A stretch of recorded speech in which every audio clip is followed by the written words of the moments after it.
రైతులు అన్నదాత సుఖీభావ పథకాన్ని సద్వినియోగించుకోవాలని కాకినాడ ఎంపీ తంగెళ్ల ఉదయ్ శ్రీనివాస్ పేర్కొన్నారు.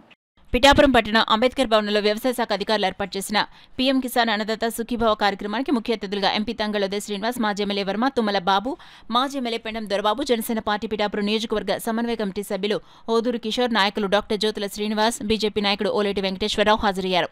ముందుగా ప్రధానమంత్రి నరేంద్ర మోడీ సందేశాన్ని రైతులకు దృశ్య రూపంలో వినిపించారు. అనంతరం ఎంపీ ఉదయ్ శ్రీనివాస్, మాజీ ఎమ్మెల్యే వర్మ, తుమ్మల బాబు రైతులను ఉద్దేశించి ప్రసంగించారు. అనంతరం పిఠాపురం నియోజకవర్గానికి సంబంధించి సుమారు 23,000 మంది రైతులకు సంబంధించి సుమారు 15 కోట్ల రూపాయల పీఎం కిసాన్ అన్నదాత సుఖీభావ చెక్కులను రైతులకు అందించారు. అనంతరం రైతుల వాహనాలను కాకినాడ ఎంపీ ఉదయ్ శ్రీనివాస్ జెండా ఊపి ప్రారంభించారు. ఈ కూటమిలో ఉన్నటువంటి ప్రతి నాయకుడికి కూడా నా యొక్క శుభాకాంక్షలు, ధన్యవాదాలు, నమస్కారాలు తెలియజేసుకుంటూ మరి ఈ రోజు మన పిఠాపురం నియోజకవర్గంలో సుమారు 23,01,05 మంది రైతులకి ఈ రోజు ఈ ప్రయోజనం చేకూరుతా ఉంది. ఎవరైతే భూమి ఉందో ఆ భూమి ఉన్న ప్రతి రైతుకి కూడా 20,000 రూపాయలు పథకం ఈ రోజు పడతా ఉంది. ఆ పథకంలో భాగంగా మరి వెళ్ళారి ముఖ్యమంత్రిగా ఉన్నటువంటి చంద్రబాబు నాయుడు గారు మరి కొంతమంది వైసీపీ నాయకులు అనవచ్చు ఇచ్చిన రైతులకి మోసం చేస్తా ఉన్నారు. కాకపోతే మరి విజయారి ముఖ్యమంత్రి ఉన్నటువంటి చంద్రబాబు రైతుల పక్షపాతి పవన్ కళ్యాణ్ గారు ఏ సమయంలో డబ్బు అవసరమో ఆ సమయానికి ఈ రోజు డబ్బు ఇవ్వడం జరుగుతూ ఉంది. మొదటి విడతగా మరి 7,000 రూపాయలు ఇవ్వడం, మళ్ళీ అది పంట సమయం, ఇది రెండవ పంట సమయం, నూర్పుల సమయం. ఈ సమయంలో మరొక 7,000, తర్వాత 6,000, మొత్తం 20,000 రూపాయలకి రైతులకు ఇచ్చిన మాట ప్రకారం నెరవేర్చేటువంటి మన ప్రభుత్వం కూటమి ప్రభుత్వం. 15,02,00,000 రూపాయలు 23,000 మంది రైతులు మరి ఇవ్వడం కూడా గర్వకారణం. ఇదే కాకుండా రాష్ట్ర వ్యాప్తంగా చూసుకుంటే 46,65,000 సుమారు రైతులకి 3,174 కోట్ల రూపాయలు ఈరోజు కూటమి ముఖ్యమంత్రి ఆధ్వర్యంలో ప్రభుత్వం మరి ఇవ్వడం జరిగింది.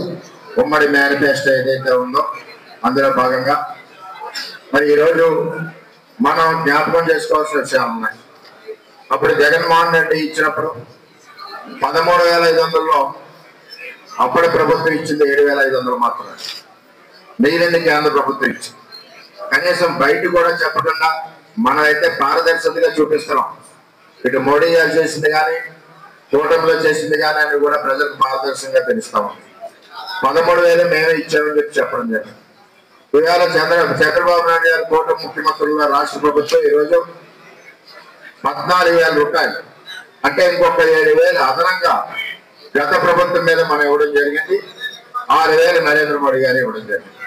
ఇవన్నీ కూడా రైతాంగాన్ని దృష్టిలో పెట్టుకుని రైతే వెన్నెముక, రైతుకి అందరూ కూడా మరి కలిసికట్టుగా అన్ని పార్టీలు కూడా న్యాయం చేయాలనే ఉద్దేశంతో ఏదైతే మనం మేనిఫెస్టోలో పెట్టామో సూపర్ 6లో మరి ఆ కార్యక్రమం పూర్తి చేసినందుకు పిఠాపురం నియోజకవర్గం నుంచి అటు చంద్రబాబు నాయుడు గారు, అదేవిధంగా పవన్ కళ్యాణ్ గారు, అదేవిధంగా బీజేపీ పార్టీ ప్రెసిడెంట్ గారు వీరందరికీ కూడా పేరు పేరున ధన్యవాదాలు తెలియజేస్తూ సెలవు. 23,105 అండ్ సుమారు 12,02,00,000 15,02,00,000 రూపాయలు పిఠాపురం రైతులకు ఇవ్వడం జరుగుతుంది. ఇందులో ఒకటి గమనించవలసిందంటే ఎలక్షన్ లో ఇచ్చిన హామీ ప్రకారం 20,000 ఇస్తాం, 20,000ని 20,000 అలాగే ఇస్తాం. కానీ గత ప్రభుత్వంలో 13,500 ఇచ్చారు. 13,500 ఇచ్చింది అంటే ఇది రాష్ట్రంలో చంద్రబాబు నాయుడు గారు అలాగే ఉప ముఖ్యమంత్రి గారు పవన్ కళ్యాణ్ గారు కలిసి ఇచ్చిన హామీలో రాష్ట్రం మీద భారం వేసుకుని మిగతా 6,500 కూడా రాష్ట్రం అంటే కేంద్రం నుంచి వచ్చేది కాకుండా మొత్తం భారం అంతా కూడా రాష్ట్రం మీద వేసుకుని రాష్ట్రం ఇన్ని అప్పుల పరిస్థితుల్లో ఉన్నా సరే అభివృద్ధి చేసుకుంటూ ఆ భారాన్ని మొత్తం కేంద్ర సహకారం లేకుండా కేంద్రం గత ప్రభుత్వంలో ఎంత ఇచ్చిందో ఈ ప్రభుత్వంలో కూడా అంతే ఇచ్చింది. నరేంద్ర మోడీ గారు కూటమి ప్రభుత్వంలో కూడా అంతే ఇచ్చారు. కానీ పెంచింది ప్రతిదీ కూడా మన ముఖ్యమంత్రి చంద్రబాబు నాయుడు గారు అలాగే ఉప ముఖ్యమంత్రి పవన్ కళ్యాణ్ గారు ఇద్దరు ఇచ్చిన హామీ మేరకు రైతులకి ఎప్పుడూ ఉండాలి అనే ఒక భావన పవన్ కళ్యాణ్ గారిలో ఎప్పటి నుంచో ఉంది. చనిపోయిన ప్రతి కౌలు రైతుకి కూడా ఇంటింటికి వెళ్ళి సొంత డబ్బులు ఇచ్చింది పవన్ కళ్యాణ్ గారు.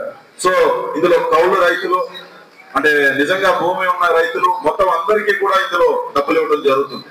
సో ఎప్పుడు ఇందాక బాబు గారు అన్నట్టు కూటమి ప్రభుత్వంలో అభివృద్ధి చేసుకుంటూ ముందుకు వెళ్తూ భారం మొత్తం రైతులు ఎక్కడా ఇబ్బంది పడకుండా మొత్తం భారాన్ని రాష్ట్రం మీద వేసుకుంటూ రైతులకు ఎప్పుడు వెన్నంటే ఉంటున్న కూటమి ప్రభుత్వాన్ని రైతులందరూ కూడా మళ్ళీ ఆదరిస్తారని చెప్పి మనస్ఫూర్తిగా తెలుపుకుంటూ ధన్యవాదాలు.